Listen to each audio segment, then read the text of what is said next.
20절 말씀이 되겠습니다. 사도행전 27장 9절에서 20절 말씀이 되겠습니다. 9절부터 교독하시고 20절은 함께 읽도록 하겠습니다. 여러 날이 걸려 금식하는 절기가 이미 지났으므로 항해하기가 위태한지라 바울이 그들을 권하여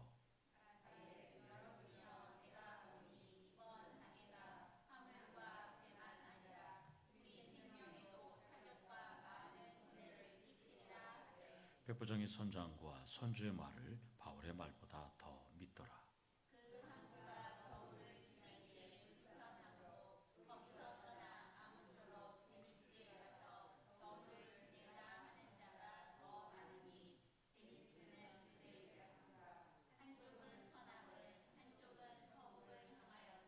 남풍이 순하게 불매 그들이 뜻을 이룬 줄 알고 닷을 감아 그레데 해변을 끼고 항해하더니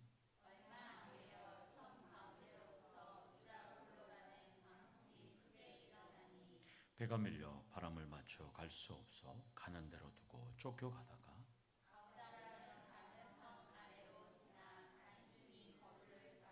끌어올리고 줄을 가지고 선체를 둘러감고 스르디시에 걸릴까 두려워하여 연장을 내리고 그냥 쫓겨가더니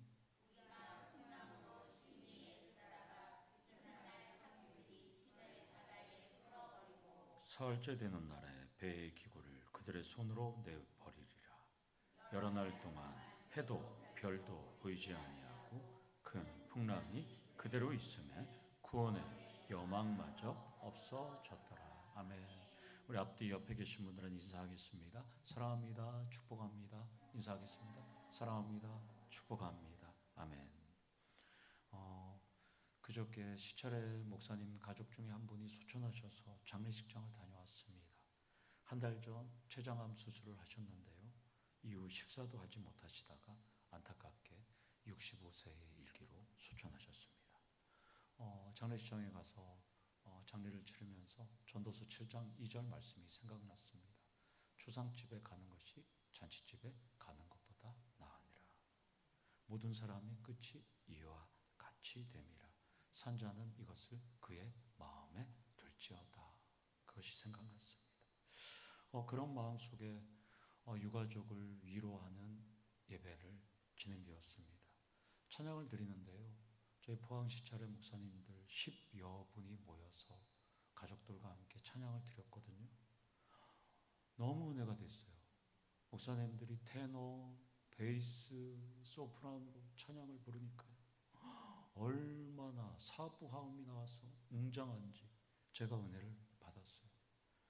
무엇보다도 안타깝게 가족과 이별한 목사님은 일주일 전에 바로 제 옆에 앉으셔서 노예 가입을 축하해 줬던 목사님이셨어요. 그때 많은 대화를 나눴는데 근데 그 목사님이 하늘나라에 잘 갔으니까 감사하다고, 산 사람은 살아야 하지 않냐고 말씀하셔서 큰 감동이 되었어요. 목사님은 수십 년 동안 개척교회를 하시다가 64세의 나이에 구룡포에 교회 청빙대 갖고 오신 거예요. 30명 있는 교회. 그래서 사모님이 소천하신 거예요. 그렇게 고생하시다가 목사님 이제 한 4년 남으셨는데 열심히 또 사역을 하셔야죠. 근데 그 목사님이 그랬어요. 하늘나라의 아내는 잘 갔으니까 산 사람은 살아야 한다고. 참 감동이 되었어요.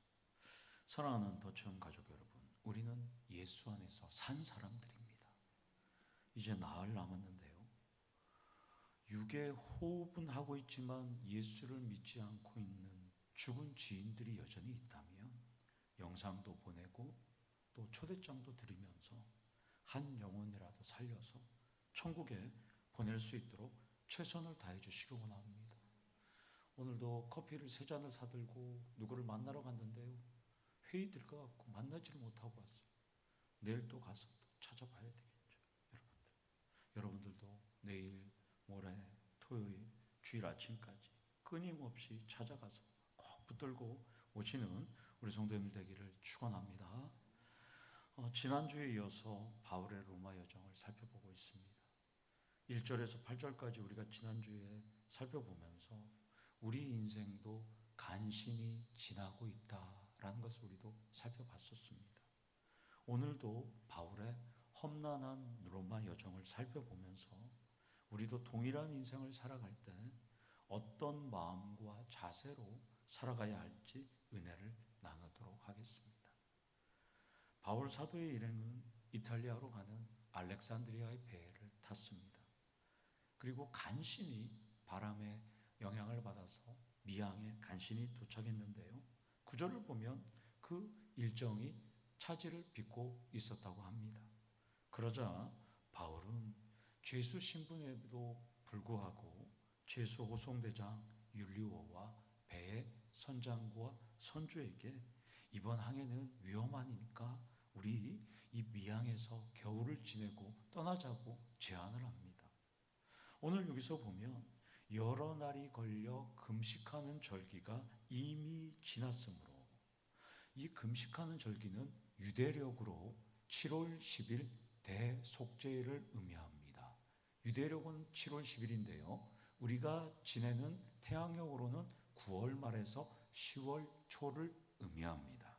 그러니까 10월 초를 지났어요. 그러니까 유대 전통에 따르면 겨울인 초막절과 6월절 사이인 10월에서 4월은 배에 운항을 하지 말라는 전통이 있어요. 유대 전통에 의하면. 왜냐하면 겨울 폭풍 때문에 또한 짙은 안개 때문에 10월에서 4월 달은 유대인들은 배를 가급적 운항하지 말라 이렇게 권고합니다. 그러니까 바울은 그런 객관적인 사실에 근거해서 이제 겨울이 되었고 이제 10월 달이 지났으니까 이제 우리는 짙은 구름과 안개가 끼는데 여기까지 지금 미항까지 오는 것도 힘들었는데 우리 여기서 겨울을 잠깐 보내고 로마로 갑시다 이렇게 제안을 합니다. 그러면서 항해를 만약 여러분들이 할 경우에는 하물과 배만이 아니라 여러분들의 우리 생명에도 적지 않은 타격과 많은 손해를 끼치게 될 것이라고 바울은 적극적으로 만류하고 또한 반대하고 있습니다. 이것을 보면 우리도 바울은 지금 객관적인 사실에 근거해서 지금 이들을 설득하고 있어요. 따라서 첫 번째 포인트로 우리가 나눌 것은 우리도 공적, 사적인 일의 처리는 바울처럼 객관적인 사실에 근거하셔야 한다는 것입니다. 객관적인 사실이 없을 때는 오해와 불신과 갈등과 다툼이 일어나게 된다는 것입니다. 물론 이와 문맥을 보면 바울의 이 객관적인 사실에 근거했던 이 의견이 묵살됩니다. 관철되지는 않습니다. 그러나 우리 예수의 제자들은 바울처럼 추론이나 추정이나 의심이 아니라 이렇게 사실과 근거를 갖고 여러분들이 일터에서 합리적으로 일을 하셔야 한다는 것입니다. 참고로 배에 실리면 화물이 돼야 될까요? 하물이 돼야 될까요? 근데 우리는 지금 하물로 되어 있잖아요. 맞죠? 지금 하물로 되어 있습니다. 그럼 왜 하물로 번역했을까요? 원어는 포르티오, 화물입니다. 이 포르티오, 하물에서 영어 뭐가 나왔죠? 포터가 나왔습니다. 포르티오. 그래서 이렇게 번역한 이유가 있어요. 하물. 일본에서는 하물을 니모츠, 하물이라고 합니다. 한자로. 일본. 그러니까 우리가 번역할 때가 19세기 중국에서부터 번역했거든요. 그러니까 그때 한자 표기를 그대로 갖고 온 거예요. 그래서 하물도 다른 곳으로 물건을 옮기는 게 하물이에요. 그리고 우리가 수하물도 있고 수화물도 있잖아요, 여러분들. 그래서 틀린 건 아닙니다. 사도의 주장은 근거가 있습니다. 이미 여러 날이 걸려서 미항에 도착했고요. 겨울바다의 폭풍은 다 아는 것처럼 상식인 것처럼 안전상 위험하다고 건의해요. 9절에 곤하여 이 파레네이는 직설법 미완료 동사입니다. 그러니까 바울은 강력하게 계속해서 이번 항해를 시작하지 말라고 강력하게 공고하고 있어요. 이거 큰일 난다고, 이번 항해는. 여기서 바울이 얼마나 진정성 있게 이들을 설득하냐면 안드레스라는 단어를 쓰는데 우리 성경은 번역된 게 여러분이에요. 여러분. 그러니까 우리가 무슨 호소할 때 강단이나 또한 여러분들이 웅변할 때 어떻게 합니까? 여러분 이렇게 하잖아요. 지금 사도 바울은 여러분이요, 제발 제 말 좀 들으세요 라고 계속 지금 이야기합니다. 많은 타격이 있을 것을 호소하고 있습니다. 자, 그러면 이제 여기까지 이제 우리가 살펴봤으면 이거 한번 생각해 보셔야 돼요. 자, 우리가 선장이고 선주고 백부장 율료라면 사도 바울이 얘기하는 걸 들어야 될까요? 말아야 될까요? 여러분 들을까요? 안 듣죠? 사도 바울은 지금 뭐예요? 죄인이잖아요. 죄인 말을 들을 수 있어요? 여러분 같으면 어떻게 하겠어요? 제발아, 미항에서 지금 쉬고 가자고. 우리 빨리 가야 되는데. 그걸 딱 그렇게 생각할 거 아니에요. 합리적으로 다 생각할 거죠, 여러분들. 물론 사도 바울은 공부도 많이 했어요. 로마 시민권자예요. 능력도 있어요. 죽은 사람도 살렸잖아요. 무리는 걷지는 않았지만 사도 바울은 상당한 능력자예요. 지금 여러분들도 믿지 않는다 그랬듯이 이 사람들도 믿지 않아요. 사도 바울의 말에, 여러분들. 그래서 11절을 보면 이렇게 말합니다. 백부장은 선장과 선주의 말을 바울의 말보다 더 믿더라. 이유는 바울은 항해 전문가도 아니에요. 배 운영자도 아니었기 때문이에요. 고린도후서 11장 25절에 보면 바울은 몇 번 파선을 경험하죠? 3번을 파선을 경험했어요. 바울은 3번 파선을 경험할 정도로, 그러니까 바울이 3번 타갖고 3번 파선되진 않았을 거 아니에요. 수많이 배를 탔는데 3차 선교여행을 다니면서 수많이 배를 탔으면는데 그 중에 3번이나 파선을 당했어요. 그러니까 사도 바울은 배에 대해서 이거 너무 잘하는 사람이에요. 바울은. 그래서 바울은 해상 경험도 있고 준 전문가예요. 준 전문가. 그러나 로마 백부장이 아무리 바울을 신뢰한다고 해도 항해 결정권은 소유자인 선주와 또한 배를 운영하는 선장과 기관장과 갑판장 또 선원들에 있기 때문에 율리오는 그들의 말을 더 신뢰하고 있습니다. 그러니까 아무리 승객이 이번 항해는 문제가 있습니다 라고 주장해도 바울의 의견은 참고사항이 될 뿐이라는 것입니다. 다시 본문으로 돌아가면, 그런데 선장과 선주도 겨울바다의 위협을 인정합니다. 그들도 맞아, 바울의 말은 맞아, 잠시 겨울을 지내고 로마로 가는 것에 바울과 같은 생각을 했어요. 보면. 그런데 이들이 왜 이 미항을 떠나려는 이유가 나와요. 왜 그렇죠? 미항 근처 라시아시는 좁고 불편했기 때문이에요. 시설이 나빴어요. 겨울을 지내기가 불편하다는 거예요. 그래서 더 큰 베닉스 항구로 가자는 거예요. 거기 가서 그럼 겨울을 지내면 된다는 거예요. 베닉스 항구는 미항에서 서쪽으로 약 75km 떨어져 있어요. 그러니까 배를 타고 한나절, 우리가 하루, 아무리 늦어도 하루면 갈 수 있으니까 우리 그리스 남부의 그레데 섬의 가장 큰 항구, 우리 베닉스 항구로 가자 이거예요. 지금 참고로 이들이 가는 이 베닉스 항구가 있는 그레타 섬은 약 8,450제곱킬로미터입니다. 이걸 지금 감이 안 오죠? 제주도가 1,820제곱킬로미터니까요. 제주도에 비해서 4.6배 큰 섬입니다. 지중해에서. 그러니까 지금 거기 가면 유흥시설, 숙박시설, 사람들이 지낼 수 있는 어마어마한 시설이 있겠죠. 그래서 그쪽으로 가는 거예요, 지금. 그러니까 우리말로 하면 독도에서 지내지 말고 울릉도에 가서 지내자는 거예요, 지금. 그래서 제가 이걸 찾아봤어요. 울릉도하고 독도가 얼마나 차이냐니까 390배 차이가 나더라고요. 바울의 만류에도 전문가들은 야, 서쪽으로 75km 떨어졌어. 하루 만에 갈 수 있어. 빨리 가면 거기 가자. 거기 가면 엄청나게 커서 우리 거기서 겨울을 지내면 괜찮아. 이렇게 갑니다. 그리고 출발합니다. 13절을 보니까 어떻게 됩니까? 거센 북서풍은 사라지고 뭐가 부릅니까? 순한 남풍이 불어옵니다. 그러니까 이들이 되게 좋아해요. 뜻을 이룬 줄 알고. 프로데세우스라는 이 단어는 작정, 목적, 의도, 계획 이런 뜻이니까요. 선원들은 그거 봐라, 우리 베닉스 항구로 가는 거 잘했지 하고 박수치고 막 환호성을 지르는 거예요. 이야, 남풍도 분다. 이야, 우리 잘됐다. 이러고 막 웅성웅성거려요. 그래서 이제 당시 여정대로 이제 미항을 지나서 가려고 그러면 이 그레타 섬을 끼고 가야 이 그레타 섬 끝에 이제 베닉스 항구가 있거든요. 그래서 이제 끼고 가는데요. 여기 끼고 가는데 항상 난코스가 있었어요. 당시에 메사라만이라는 만을 지나가야 돼요. 이 만에는 항상 날씨가 급변했대요. 엄청난 변화무쌍한 바람이 불던 곳입니다. 그래서 그 옆을 지나가고 있는데요.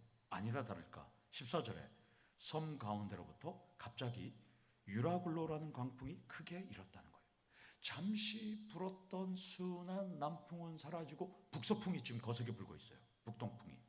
여기서 유라굴로라는 이 헬라어는 동풍을 의미하는 유로스와 북풍을 의미하는 아쿠일로가 합해진 것이 유라굴로예요. 그러니까 이 바람이 얼마나 소용돌이치고 센지 광풍으로 번역하고 있어요. 광풍으로 번역된 티포 니코스는 서로 대립되는 기류가 갑자기 만났을 때 발생하는 구름과 바닷물이 소용돌이치는 그것을 말하는 거예요.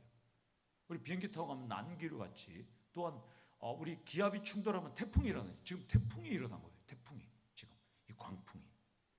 그래서 이 강풍은 그레데 섬의 한라산처럼 제주도처럼 이다산이 높게 우뚝 솟고 있는데 거기서부터 지금 갑자기 기류가 기압이 충돌해 갖고 갑자기 유라굴로 강풍이 태풍이 지금 이 배를 향해서 지금 덮치고 있어요. 메사라만. 동부 지중해에서 수시로 남풍이 북동풍으로 변할 때가 상당히 많이 있었습니다. 조금 전까지 그것 봐라, 베닉스 항구로 가는 거 잘했다고 자아자찬했는데 선원들은 급변하는 자연 앞에서 아무런 손도 쓰지 못하고 넋이 나가 있습니다. 15절을 보면 배가 밀려 바람을 맞춰 갈 수 없어 가는 대로 두고 쫓겨가다가 선원들이 원하는 대로 컨트롤할 수가 없어요. 제어할 수 없었어요. 그저 바람이 불고 파도가 치는 대로 배는 이리저리 끌려갈 뿐입니다. 해상 경험이 노련한 선주나 선장이나 선원들도 아무런 손도 쓸 수 없어요. 이것을 보면서 참 많은 깨달음을 줬어요. 인간의 기술도 경험도 상식도 예측도 자연 앞에 무기력하다는 것입니다. 여기서 두 번째 포인트로 인생항해의 정답은 없고 무조건 주님 뜻대로 가셔야 한다는 것입니다. 바람이 불어서 갈 수 없으면 잠시 쉬고 해가 뜨면 다시 길을 나서고 그러다 폭풍우가 다시 치면 잠시 쉬어서 삶을 재정비하고 다시 맑아지면 늦어진 만큼 더욱 열심히 가면 되고 무조건 주님 뜻대로 가서 그렇게 가면 고통이 덜하다는 것입니다. 배는 바람에 밀려서 지중해의 한 부분인 아드리아해로 갔던 것 같습니다. 아드리아해는 이탈리아의 동해안과 발칸반도의 서해안 사이에 있습니다. 16절을 보면 배는 가우다라는 작은 섬 아래로 지나 간신히 거루를 잡아 이렇게 말합니다. 가우다는 아까 막 유라굴로 태풍이 막 쳤을 메사라만에서 55km 떨어질 거예요. 얼마나 바다가 막 치고 바람이 치는지 이들이 지금 55km가 밀렸어요. 배가 지금 가는 방향이 지금. 그런데 이때 선원들은 가만히 있으면 안 되겠다고 판단했어요. 16절에서 17절을 보면 세 가지 비상조치를 합니다. 첫 번째, 거루를 끌어올립니다. 이 거루는 거룻배를 의미합니다. 사람, 큰 배에서 화물을 내리거나 또 사람들을 운송하거나 또 급한 일에 배가 침몰할 때 탈출하는 구명종으로 쓰는 거예요. 그러니까 선원들은 이 거룻배를 지금 끌어올리는 거예요. 배 위로. 왜? 배가 만약에 암초에 부딪혀서 잘못되면 그거 타고 탈출하려고 그러는 것이죠. 악천후 속에서 이 선원들은 지금 이 거룻배를 올립니다. 지금 배 옆에 있던 걸. 두 번째는 선체를 든든하기 위해서 줄로 선체를 감습니다. 2000년 전이라서 지금 이 선체를 어떻게 감는지 무엇을 하는지는 우리가 정확하게 알 수는 없어요. 그러나 어떤 학자들은 지금 선적된 곡물, 곡식, 보리, 밀, 다양한 것들이 지금 물에 젖어서 부피가 커지기 때문에 이 무거운 이 배의 무게가 파도가 치고 바람에 의해서 배가 두 쪽이 날 수 있기 때문에 지금 줄을 감아서 배를 안전하게 튼튼하게 했던 걸로 학자들은 봅니다. 세 번째, 스르디스에 걸리지 않도록 지금 돛과 연장과 각종 장비를 바다에 버립니다. 배의 무게를 가볍게 하는 거예요. 어떻게든 지금 이 배가 침몰하지 않도록 지금 하고 있습니다. 여기서 참고적으로 스르디스는 북아프리카 해변에 있는 넓게 분포하고 있는 암초지대를 의미해요. 그러니까 스르디스에 걸리지 않으려면 배의 무게를 줄여야 되잖아요. 암초가 밑에 있으니까. 그래서 그 암초 위를 지나가려니까 어떻게든 곡식은 돈이 돼야 되니까 일단 장비들은 다 버리는 거예요. 중요한 장비들을 빼놓고 지금 거의. 그러니까 선원들이나 이 선장이나 선조는 자신들이 할 수 있는 모든 기술과 역량과 또한 자신들의 모든 경험치를 다 동원해서 지금 유라굴로 강풍에서 벗어나려고 하는데요. 그런데도 역부족이에요, 여러분들. 자, 여기서 세 번째 포인트. 모든 지식, 기술, 방법 다 동원해도 역부족일 때가 있다는 것입니다. 이것을 알면 오히려 내려놓기 쉽지.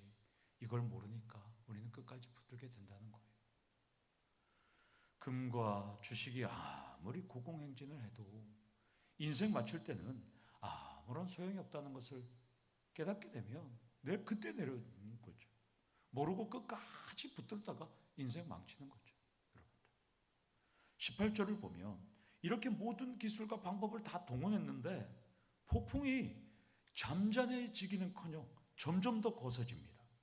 이 심히 애쓰다가라고 지금 말하고 있잖아요. 이 원문의 애쓰다가는 K 마조 메논이라는 헬로 단어인데요. 매우 시달렸다는 뜻이에요. 이들은 지금 모든 걸 다 동원했는데도 계속 시달려요. 지금 선적된 화물을 보호하기 위해서 모든 수단과 방법을 다 동원했음에도 불구하고 폭풍에 매우 시달리다가 이틀째 화물을 버렸잖아요. 이틀째. 사흘째 뭘 버려요? 배에 필수 장비까지 다 버려요. 지금 이것을 보면 이 폭풍이 얼마나 위태로운 상황이었는지 지금 저자는 순차적으로 보고하고 있습니다. 바울이 말한 대로 화물과 생명에 큰 타격이 있는 거예요. 배에도. 사흘 전에는 그렇게 당당하게 베닉스 항구로 가는 건 문제없어. 우리가 항해만 몇십 년을 했는데 75km 정도는 하루 만에 갈 수 있어 라고 큰 소리 쳤을 거예요. 2000년 전에도 제가 찾아보니까요, 보험과 같은 안전장치가 있었대요. 2000년 전에도. 요즘 같은 그런 보험은 아니더라도 안전장치는 있어요. 그러나 선주는 곡물과 화물 운송으로 큰 수익을 올려야 하는데 수익은커녕 다 죽게 생겼어요. 그런데 여기서 놓치지 말아야 할 점이 있습니다. 수익원이었던 화물도 버리고 배의 중요 장비까지 다 버렸는데 사람은 어떻게 됩니까? 한 사람도 죽지 않습니다. 유라굴로라는 이 태풍을 맞았음에도 불구하고 사흘 동안 절체절명의 위기를 겪었음에도 불구하고 배도 자초되지 않고 바다에만 둥둥 떠다니고 있습니다. 지금 그러면 여러분 한번 생각해보세요. 이 배가 왜 침몰하지 않을까요? 왜 사람들은 멀쩡할까요? 그 이유는 바울과 함께하는 하나님이 이 배를 붙들고 계시기 때문입니다. 아멘. 여기서 네 번째 포인트로 우리를 붙드시는 하나님의 손을 의지하셔야 합니다. 하나님은 내 손을 놓은 적이 없습니다. 문제는 내가 잠시 손을 놓았다고 생각하고 살기 때문이지 우리 하나님은 우리 손을 놓은 적이 없습니다. 내가 하나님 말씀대로 내가 하나님이 원하시는 대로 살지 않아서 문제지 하나님은 한 번도 나를 버린 적도 없었고 나를 바라보지 외면한 적도 없습니다.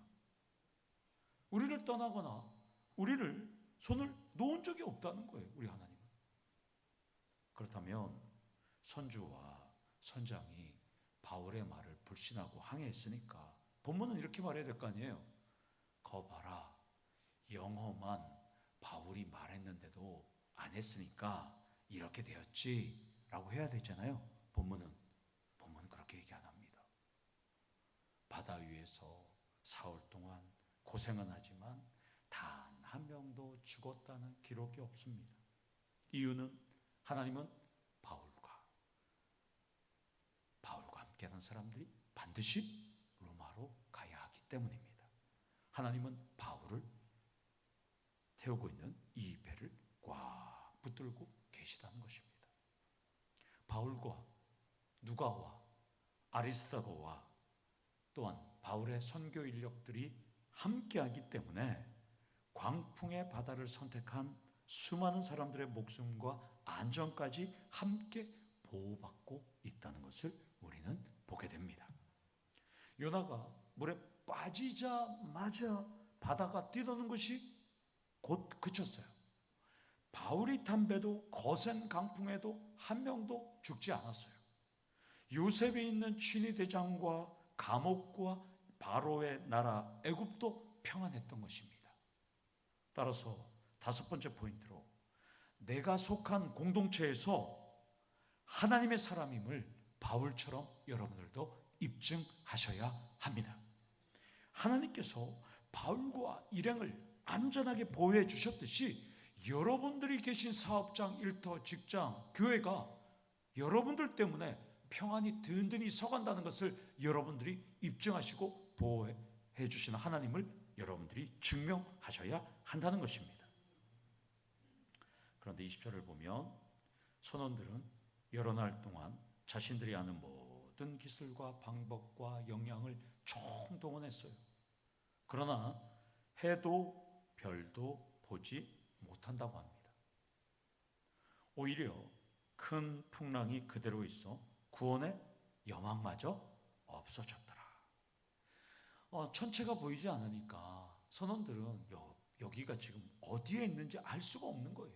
별을 봐야 지금 관측을 해서 우리가 어디쯤 지금 밀려왔구나. 그래서 어느 쪽으로 가야 우리가 가는 로마의 방향인지 알아야 되는데 지금 아무것도 볼 수가 없어요. 하루 이틀만 버티면 괜찮겠지. 어떻게든 살아남겠지. 했지만 지금 사흘이나 됐어요. 생존 가능성이 없어요.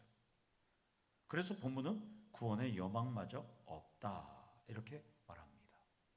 여기서 큰 풍랑이라는 에피케이마이라는 이것은 대항하다, 공격하다 이런 거예요.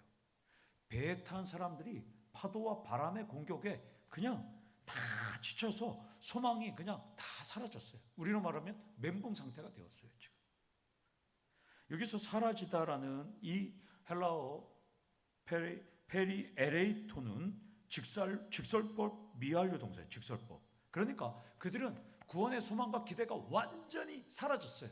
완전히 그냥 끝났어요. 끝났어. 그러니까 선장과 선원들은 우리 살아남을 확률이 제로다. 이제 그냥 마음의 준비 잘 하자 이런 상황이에요. 지금 전부 다. 그런데 너무나 재미있는 점이 있어요. 바울은 지금 뭐 하고 있습니까? 바울은 지금 침묵하고 있습니다. 침묵하고 있어요. 바울은 사흘 동안 바울은 한마디도 안 하고 있어요. 가만히 있습니다. 그러면 바울은 처음부터 적극적으로 말렸고요. 바울은 안 된다고 했고요. 하물과 배후와 여러분들의 생명에 손해가 있을 것이다라고 분명히 경고했는데 왜 바울은 침묵하고 있을까요? 왜 적극적으로 나서지 않을까요? 모든 일을 예견했기 때문입니다. 무엇보다도 폭풍우 속에서 나는 로마로 반드시 가니까 이한 문맥을 보면 침묵 속에서도 기도하면서 하나님과 소통했습니다. 바울은. 그래서 다음 주에 살펴보겠지만 바울은 소망까지 사라진 탑승객들을 향해서 너희 중에 나의 하나님께서 너희 중에 아무도 생명이 손상이 없을 것이라는 희망의 메시지를 전해요. 그러니까 사도 바울이 침묵했던 것은 결과를 알았고 하나님께서 알려주셨기 때문에 그는 침묵했습니다. 따라서 그렇다면 예수를 구주로 믿고 바울과 같은 삶을 우리도 살아갈 텐데 우리 주변에 수많은 사람들이 소망을 잃고 구원의 여망마저 잃고 살아갈 때 우리는 무엇을 전해야 할까요? 그렇죠. 예수의 복음을 전하면서 예수와 함께하면 어떤 고비도 어떤 위기도 이겨낼 수 있다고, 그리고 영원한 생명에 손상이 없을 것을 여러분들은 전하셔야 한다는 것입니다. 여기서 마지막 6번째로 모든 소망이 사라졌을 때에도 바울처럼 하나님과 소통하셔야 한다는 것입니다. 바울은 이번 위기는 너희가 자초했다고 비난하지도 않아요. 여러 날 동안 인간의 모든 방법과 기술을 총동원하고 역량을 총동원해도 실패해도 묵묵히 지켜보고 바울은 기다릴 뿐입니다. 그리고 모든 소망이 사라졌을 때 바울은 등장해서 하나님의 말씀, 메시지를 전하게 된다는 것입니다. 스포츠에서 가장 감동적인 것은 역전승입니다. 인생도 마찬가지입니다. 이 땅에서 우리는 지지고 볶고 진흙탕 속에서 뒹굴거리면서 허우적거립니다. 그러나 결국엔 우리는 하나님 앞에 가게 되어 있습니다. 그때 예수를 믿고 예수를 어떻게 믿고 살았는지가 우리에게 중요합니다. 여러분들은 지금까지 소망까지 사라진 적이 있을까요? 아니면 지금도 소망이 없는 삶을 살아가고 있을까요? 또한 앞으로도 소망이 사라질 때를 경험할 때도 여러분들은 있을 것입니다. 그때 내가 섬기는 창조주 하나님이 가장 좋은 것으로 주시는 것을 믿고 그 믿음으로 역전하시기를 원합니다. 이번 한 주의 인생 날씨는 일기는 어떤가요? 늦가을 장마와 같이 오락가락 하시는가요? 소망까지 사라진다고 해도 침묵하시면서 하나님과 소통하시면서 승리하시는 우리 더치원교회 성도님들 되시기를 간절히 축원합니다. 아멘. 기도하시겠습니다. 아버지 하나님, 소망까지 사라진다고 해도 하나님만을 의지하며 놀라운 구원을 경험하는 우리 더치원교회 성도님들 될 수 있도록 하나님 인도 보호 섭리 역사 하나님 간섭하여 주시옵소서. 예수님의 이름으로 기도드리옵나이다. 아멘.